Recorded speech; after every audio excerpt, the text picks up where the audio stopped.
साथियों नमस्कार, हमारे चैनल में आपका स्वागत है। मैं हूं रामचंद्र मौर्य। नवरात्रि की पूर्व संध्या पर प्रधानमंत्री नरेंद्र मोदी ने राष्ट्र को संबोधित किया और यह संबोधन उनका किसी चुनावी भाषण से कम नहीं था। वही झूठ, वही जुमले, वही लंद फंद और वही आत्म प्रशंसा किया जो चुनावी भाषणों में करते थे। लेकिन प्रधानमंत्री नरेंद्र मोदी से सवाल है कि नवरात्रि की पूर्व संध्या पर आज़ादी के बाद से, संविधान लागू होने के बाद से आज तक कभी भी संबोधन नहीं हुआ राष्ट्र के नाम।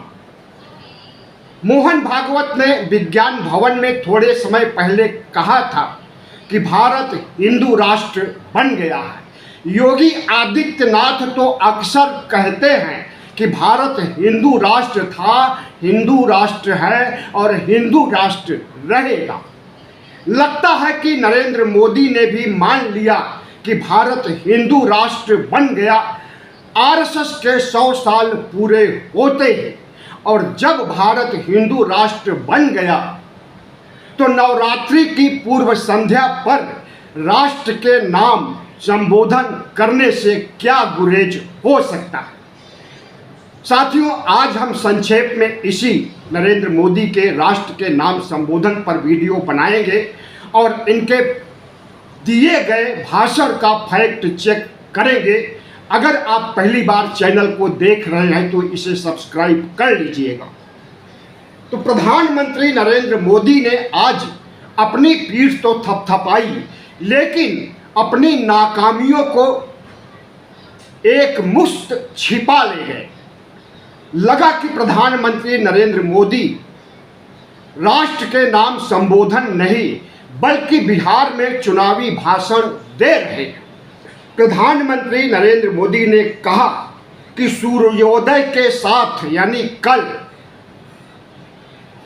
जीएसटी बचत उत्सव शुरू हो जाएगा।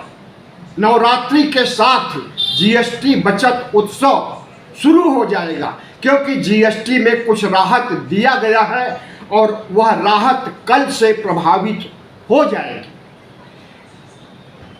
प्रधानमंत्री नरेंद्र मोदी को मालूम होना चाहिए कि अभी भी पंजाब डूब रहा है। पंजाब में आपदा आई हुई है, लेकिन पंजाब को जीएसटी के हिस्से का पैसा नहीं दिया गया कि अपने राहत कार्यों पर खर्च करते। पश्चिम बंगाल से ममता बनर्जी अक्सर आवाज देती रहती हैं कि उन्हें जीएसटी का हिस्सा नहीं दिया जा रहा। बाकी विपक्ष शासित सभी राज्यों में की शिकायत है कि उन्हें जीएसटी का पैसा विकास कार्यों के लिए नहीं दिया जा रहा। तो प्रधानमंत्री नरेंद्र मोदी जीएसटी की जो उगाही करते थे और अपने ही थैले में भर लेते थे और उसे अपनी आमदनी का एक बड़ा जरिया मानते थे। याद कीजिए, प्रधानमंत्री नरेंद्र मोदी ने कोरोना काल में प्रधानमंत्री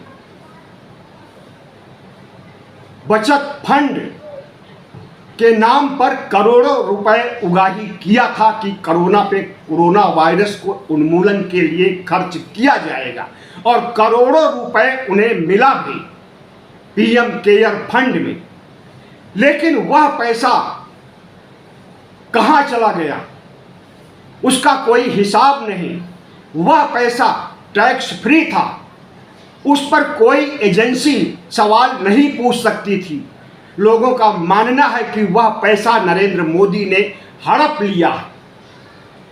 प्रधानमंत्री नरेंद्र मोदी ने आज चुनावी भाषण जैसे राष्ट्र के नाम संबोधन में कहा कि छोटे व्यापारियों को डबल फायदा होगा।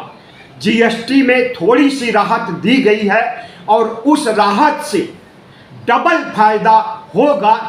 कौन व्यापारी इस पर विश्वास कर सकता है। सच तो यह है कि छोटे और मझोले व्यापारियों की कमर टूट गई है और उनके कई उद्योग, कारोबार, कुटीर उद्योग लघु उद्योग बंद हो गए हैं, अभी तक शुरू नहीं हुए हैं। प्रधानमंत्री नरेंद्र मोदी ने कहा कि इस देश में 11 सालों में 25 करोड़ लोगों को जो गरीबी रेखा के नीचे थे उन्हें अमीर बना दिया गया है, जो कि सरासर झूठ है। कोरोना काल से 80 करोड़ लोगों को 5 किलो राशन दिया जा रहा है जो गरीबी रेखा के नीचे थे। अभी भी उन्हें 5 किलो राशन दिया जा रहा। अगर 25 करोड़ को आपने अमीर बना दिया है तो 80 में से 25 घटा दीजिए, 55 करोड़ ही गरीब बचे हुए हैं जिन्हें आपको 5 किलो फ्री राशन देना चाहिए। 25 करोड़ को बंद कर देना चाहिए, लेकिन आपने बंद नहीं किया। तो जाहिर है कि 25 करोड़ लोगों को आपने अमीर नहीं बनाया है, वह जैसे थे वैसे ही हैं और अभी भी उन्हें 5 किलो राशन की जरूरत है। और अगर यह राशन नहीं मिलेगा तो उनकी मृत्यु भी हो सकती है भूखमरी से। प्रधानमंत्री नरेंद्र मोदी ने कहा कि नागरिक देवो भव।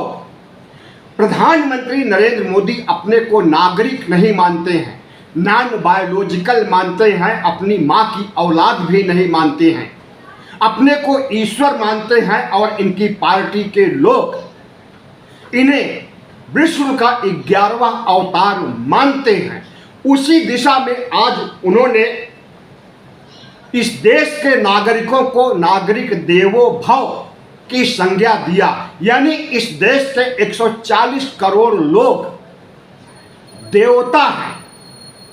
पहले तो इनके 30 करोड़ देवता थे सदियों से, अब इनके 140 करोड़ देवता हो गए। प्रधानमंत्री जैसी लफाजी कर रहे हैं, इस तरह की लफाजी, झूठ और जुमले आज तक किसी प्रधानमंत्री ने नहीं बोला है। जिस जीएसटी की भूरी भूरी प्रशंसा करने से नरेंद्र मोदी थक नहीं रहे, उसी जीएसटी से छोटे कारोबारियों की, छोटे व्यापारियों की कमर टूट गई है। प्रधानमंत्री नरेंद्र मोदी ने जो एक महत्वाकांक्षी योजना लाए थे नोटबंदी की, उसकी जिक्र नहीं किया। नोटबंदी के समय कहा गया था कि इससे आतंकवाद खत्म हो जाएगा, काला धन जो विदेशों में है वह वापस आ जाएगा, और जब काला धन वापस आएगा तो 15-15 लाख हर खाते में दे दिया जाएगा। न तो काला धन वापस आया और न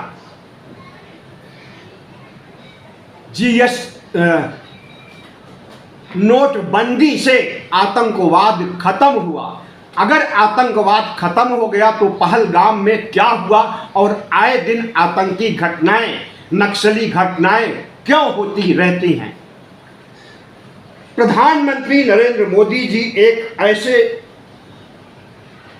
प्रधानमंत्री हैं जो भविष्य में आशाएं लेकर इस देश के लोगों को जीवित रखने के लिए मजबूर किए हुए हैं। जी हाँ, पहले इन्होंने सब जवाब दिखाया 100 स्मार्ट सिटी का, बुलेट ट्रेन का, ऐसे तमाम सी परियोजनाओं का नाम लिया जिसे ये पूरा नहीं कर सके आज तक। अब यह नया शिगुफा छोड़े हैं विकसित राष्ट्र का कि 2047 तक भारत विकसित राष्ट्र हो जाएगा, लेकिन विकसित राष्ट्र बनने के संकेत नहीं मिल रहे हैं। जब तक जीडीपी 8 से 9% नहीं हो जाएगी तब तक भारत विकसित राष्ट्र नहीं बन सकता है, और वह 8-9% अभी से होना चाहिए, ऐसा मानना है इस देश के अर्थशास्त्रियों का। प्रति व्यक्ति आय के मामले में भी भारत लगभग 150 देशों से पीछे है।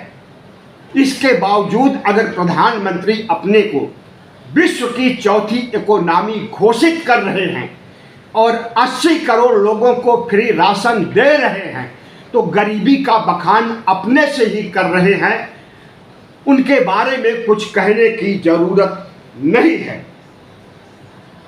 नोटबंदी में असफल हुए, जीएसटी में असफल हुए और अर्थव्यवस्था को चकनाचूर कर दिए नरेंद्र मोदी ने, और जिस तरह से चुनावी भाषण जैसा राष्ट्र को संबोधित कर रहे हैं और जिस तरह से आरएसएस के एजेंडे को लागू करने का मंसूबा बनाए हुए हैं, हमें लगता है कि प्रधानमंत्री नरेंद्र मोदी ने भी मान लिया कि भारत हिंदू राष्ट्र बन गया है, इसीलिए उन्होंने नवरात्रि की पूर्व संध्या पर भाषण दिया। स्वतंत्र भारत के इतिहास में ऐसा कभी नहीं हुआ कि किसी हिंदू त्योहार की पूर्व संध्या पर भाषण दिया जाए। 26 जनवरी, 15 अगस्त या कोई ऐसा अवसर जब जरूरी होता है, कोई आपदा आती है, तब राष्ट्र को संबोधित किया जाता है। धन्यवाद। वीडियो अच्छा लगा हो तो सब्सक्राइब कीजिए, लाइक कीजिए और शेयर कीजिए।